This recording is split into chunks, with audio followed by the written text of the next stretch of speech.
എല്ലാവർക്കും നമസ്കാരം. 1200 ആണ്ട് മേടമാസം 1 2025 ഏപ്രിൽ 14 തിങ്കളാഴ്ച ഉദയാൽപൂർവം 7 നാഴിക 25 വിനാഴികയ്ക്ക്, അതായത് 3 മണി 21 AM ചോതി നക്ഷത്രവും തുലാക്കൂറും കുംഭം രാശി ഉദയസമയെ ഭൂമി ഭൂതോദയം കൊണ്ട് മേഷവിഷു സംക്രമം. ഉത്തരായനത്തിൻ്റെ മധ്യത്തിലുള്ള മേടവിഷു സംക്രമത്തിന് ചില പ്രത്യേകതകളുണ്ട്. ജ്യോതിഷത്തിൽ ഇതിന് വളരെ പ്രാധാന്യം കൽപ്പിച്ചു വരുന്നു. സൂര്യൻ തൻ്റെ ഉച്ചരാശിയിൽ പ്രവേശിക്കുന്ന ഒരു ദിവസമാണ്. സമൃദ്ധിയുടെ സങ്കല്പമായാണ് വിഷുക്കണി ഒരുക്കുന്നതും ഈ വിഷുക്കണി കണ്ട് ഉണരുവാൻ ആചാര്യന്മാർ നിർദ്ദേശിക്കുന്നതും. ഈയൊരു വിഷു ദിവസത്തെ ചന്ദ്രൻ്റെ സ്ഥിതി മനസ്സിലാക്കി ഒരു വർഷം മൊത്തമുള്ളൊരു ഫലം ജാതർക്ക് പറഞ്ഞു വരുന്ന ഒരു രീതി ആചാര്യന്മാർ കൽപ്പിച്ചിട്ടുമുണ്ട്. അതുകൊണ്ട് തന്നെ ഈ ഒരു വിഷുഫലത്തിന് വളരെ പ്രാധാന്യമുണ്ട്. അപ്പോൾ ഈ വിഷുഫലം ഓരോരുത്തർക്കും ഓരോ കൂറിൻ്റെ ജാതർക്കും നക്ഷത്രജാതർക്കും എങ്ങനെയെന്ന് നമുക്കൊന്ന് നോക്കാം. മേടസംക്രമം ഫലം പറയുന്നതിന് ചില പ്രത്യേക രീതികളുണ്ട്. അതായത് നക്ഷത്രങ്ങളെ 3ആയി തിരിച്ച് ആദിശൂലം, മധ്യശൂലം, അന്ത്യശൂലം എന്ന് തിരിച്ച് സംക്രമ നക്ഷത്രം തുടങ്ങി ആദ്യത്തെ അതിൻ്റെ ഇരുപുറവുമുള്ള നാളുകളാണ് ആദിശൂലത്തിൽ വരുന്നത്. സംക്രമ നക്ഷത്രം തുടങ്ങി 10ാമത്തതും അതിൻ്റെ ഇരുപുറത്തുമുള്ള നാളുകളാണ് മധ്യശൂലത്തിൽ പെടുന്നത്. സംക്രമ നക്ഷത്രം തുടങ്ങി 19ാമത്തതും അതിൻ്റെ ഇരുപുറത്തുമുള്ള നാളുകളാണ് അന്ത്യശൂലത്തിൽ വരുന്നത്.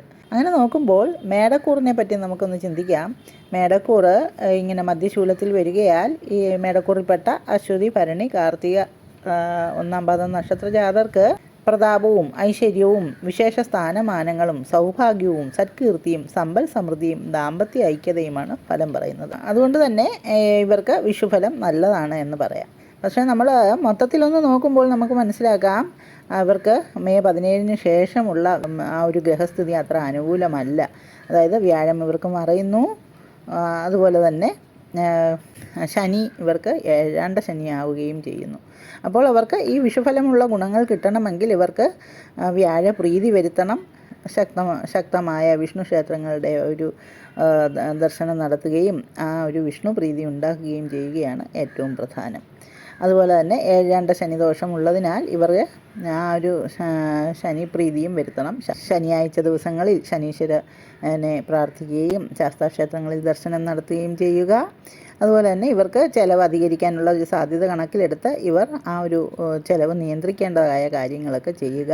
ഒരുപാട് സാമ്പത്തിക അച്ചടക്കം പുലർത്തണം. ജാമ്യത്തിനൊന്നും നിൽക്കരുത്.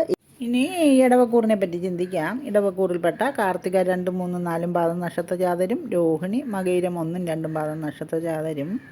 ഇതിൽ കാർത്തികയും രോഹിണിയും നക്ഷത്രം മധ്യശൂലത്തിൽ പെടുന്നതാകയാൽ ഇവർക്ക് പ്രതാപവും ഐശ്വര്യവും വിശേഷ സ്ഥാനമാനങ്ങളും സൗഭാഗ്യവും സത്കീർത്തിയും സമ്പൽ സമൃദ്ധിയും ദാമ്പത്യ ഐക്യതയും അങ്ങനെ ഗുണഫലങ്ങളാണ് മേടസംക്രമം കൊണ്ടുവരുന്നത്. എന്നാൽ ഇതിൽ മകയിര നക്ഷത്രജാതർ അന്ത്യശൂലത്തിൽപ്പെട്ട നക്ഷത്രജാതരാകയാൽ അവർക്ക് ചില അപകടങ്ങളും അഗ്നിമൂലവും ആയുധമൂലവുമുള്ള ഭീതിയും ത്വക്ക് രോഗവും തകർച്ചവ്യാധി, മനോവ്യത, ശത്രുഭീതി, ആലസ്യം, ഉന്മേഷക്കുറവ്, തൊഴിൽ ക്ഷയം ഇവയൊക്കെയാണ് ഫലം പറയുന്നത്. അതുകൊണ്ട് ഈ മകയിരം നക്ഷത്രത്തിൽ ജനിച്ചവർ അവരുടെ ആ വിഷുഫലം ഇങ്ങനെ ഒരു ദോഷഫലം പറയുകയാൽ അവർ വിഷ്ണു പ്രീതിയെ വരുത്തണം. ഗുരുവായൂർ പോലെയുള്ള ക്ഷേത്രങ്ങൾ ദർശനം നടത്തുന്നത് അനുകൂലമായിരിക്കും. എന്തെന്നാൽ ഇവർക്ക് ഇനിയുള്ള ഒരു ഗ്രഹസ്ഥിതി മെയ് 17 ശേഷം അവർക്ക് വളരെ അനുകൂലമായൊരു സമയം വരികയാണ്.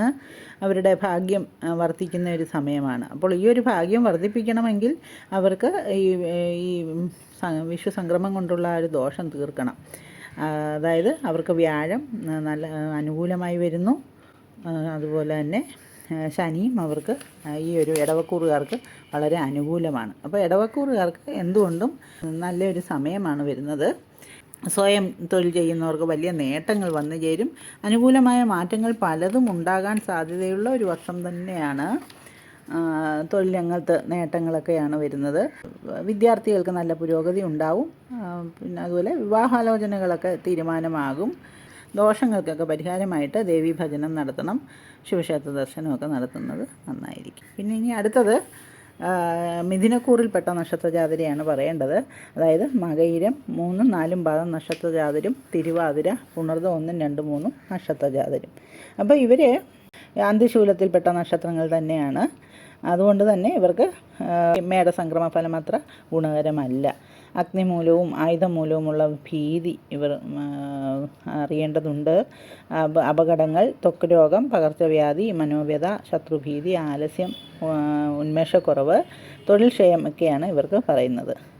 അതുകൊണ്ട് തന്നെ ഇവർ ഈ ഒരു ദോഷം മാറ്റുന്നതിനായിട്ടവർ ശ്രീകൃഷ്ണ ക്ഷേത്രങ്ങൾ ദർശനം നടത്തുകയും ഗുരുവായൂർ പോലുള്ള ക്ഷേത്രങ്ങൾ ദർശനം നടത്തുന്നതൊക്കെ നന്നായിരിക്കും. വേണ്ട പരിപാടികളും നടത്തുക.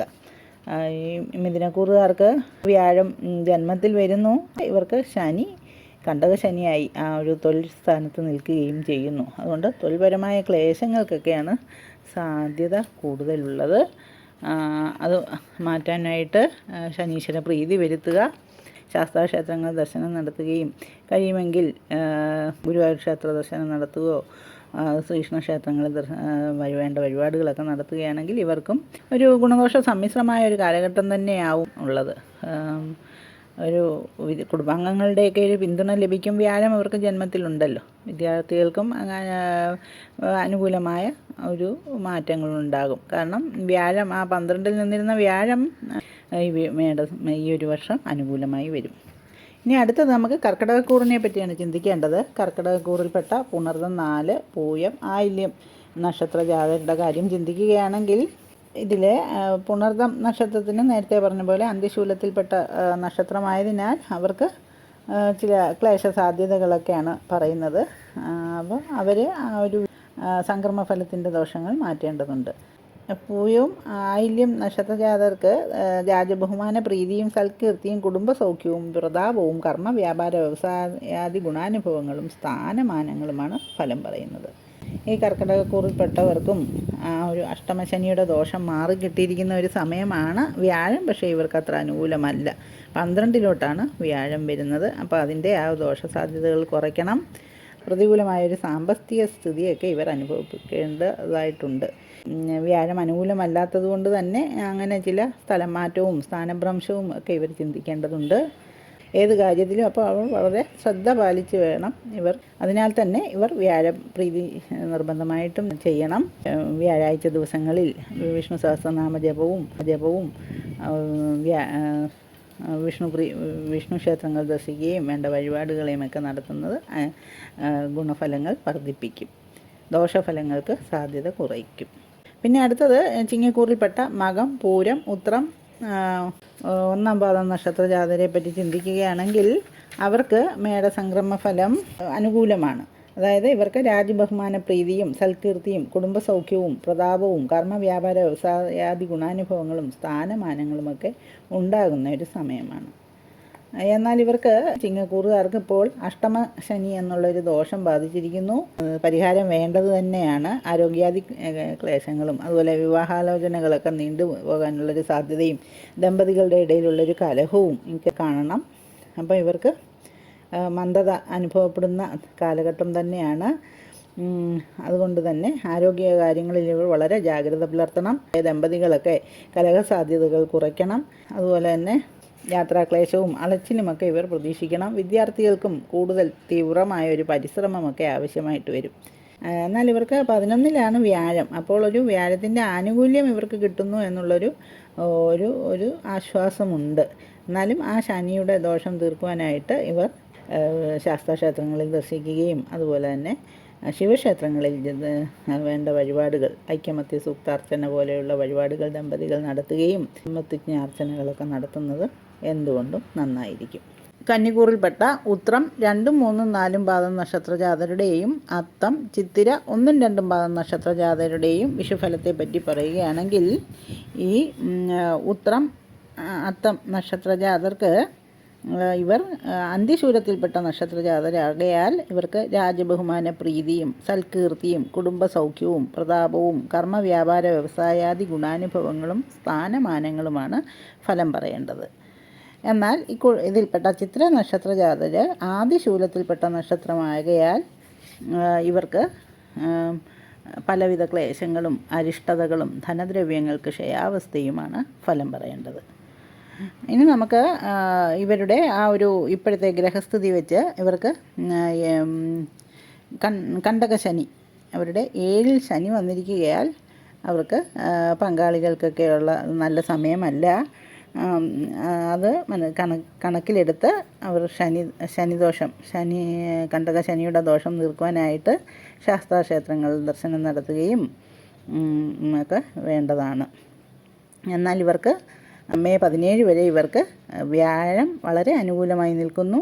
അതിനുശേഷം വ്യാഴവും 10ലേക്ക്, അതായത് അത് വ്യാഴം ഇപ്പോഴുള്ള ആ ഒരു അനുകൂല ഫലം അത്രത്തോളം കിട്ടുകയില്ല എന്നുള്ളത് വാസ്തവം മനസ്സിലാക്കി ഇവർ ആ ദോഷഫലങ്ങൾക്ക് മുൻതൂക്കം കൊടുത്ത് അതിനുള്ള ആ ദോഷപരിഹാരങ്ങൾ ചെയ്യുകയാണെങ്കിൽ ഇവരുടെ ആ വിഷുഫലത്തിൻ്റെ ആനുകൂല്യം ഇവർക്ക് നന്നായി അനുഭവിക്കപ്പെടുവാനും ദോഷമുള്ള ചിത്ര നക്ഷത്രക്കാർ കൂടുതൽ വിഷ്ണു പ്രീതി വരുത്തുകയും അനീശ്വരനെ പ്രീതിപ്പെടുത്തുകയും ഒക്കെ ചെയ്താൽ ഇവർക്കും ഈ ഒരു വിഷുഫലം അനുകൂലമാക്കി എടുക്കാവുന്നതാണ്.